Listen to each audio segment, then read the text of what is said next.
Marvel's Guardians of the Galaxy was released in 2021 to very positive reviews. It was remarked as a surprising hit but failed to meet the expected sales. This was largely because of the previously published game that failed all expectations. Yes, I am talking about Marvel's Avengers. Today, I'm gonna dive into whether Guardians of the Galaxy is worth playing in 2024 and just how Marvel's Avengers hurt this game's reputation.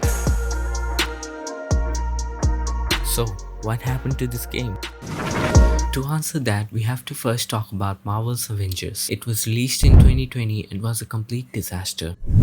It failed to meet any expectations because of its repetitive gameplay loop, technical issues, microtransaction model, and so much more. It, along with its issues, received attention all over the internet. It sold well but failed to turn a profit, being described as a commercial disappointment. It also made sure players knew not to expect much from any upcoming Marvel games. So, when Guardians of the Galaxy was released by Square Enix only a year after Avengers, fans had low expectations and most of them didn't return to play it. But what actually makes Guardians of the Galaxy different? It is different from Marvel's Avengers in various ways. First, it is a purely single-player game where users can immerse themselves into its narrative. Second, microtransactions do not come into play at all. Third, its story makes for a more linear but fun gameplay due to the comedy, emotional depth, and character growth. Fourth, this game has no RPG elements other than a leveling system and some dialogue choices. And fifth, the Avengers music can never hold a candle to what Guardians of the Galaxy offers. The 70s and 80s music makes it a far superior game than Avengers. Guardians of the Galaxy did end up gaining a solid fanbase who loves the game and consider it a hidden gem among other Marvel games.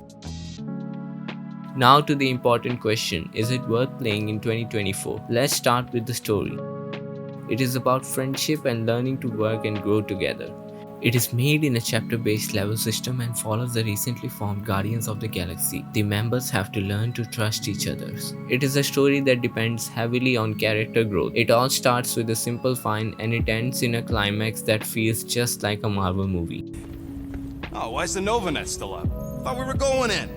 The story is filled with humor that always works, but it also handles each character's trauma and the emotional scenes very well. Players assume the role of the charismatic Star-Lord, the leader of the pack, and one of the few humans we see throughout the game. Then we have Gamora, who's the daughter of Thanos, and Drax the Destroyer, who refuses to trust Gamora. And then we have everyone's favorite duo, Rocket and Groot. The voice acting is done incredibly well for each character, and they all interact with each other just like you'd expect them to. The dialogues have been written to perfection. One performance I would especially remark upon is Mantis. Everything from her voice acting to movement to dialogue seem perfect. Hi guys!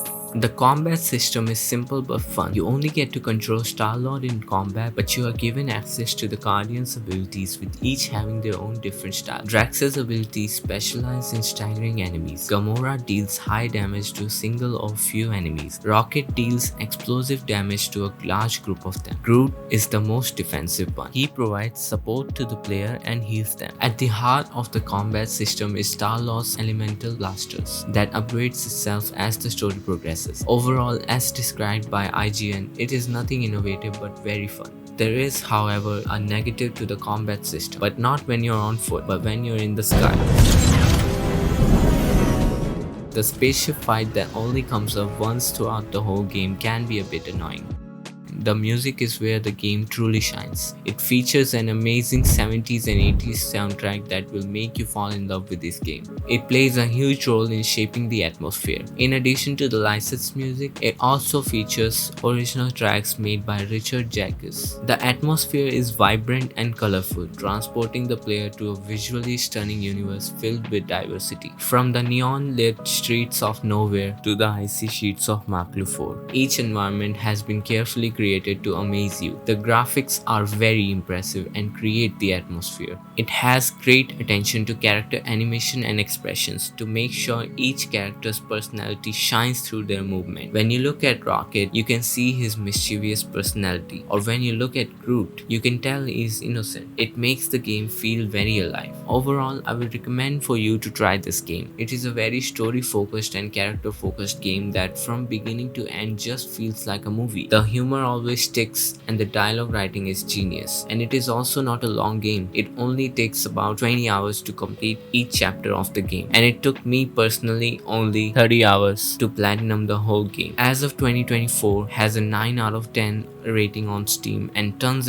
of recommendations. So if you're looking for a short and sweet adventure, this game will definitely not disappoint. Thank you for watching this video. Please subscribe.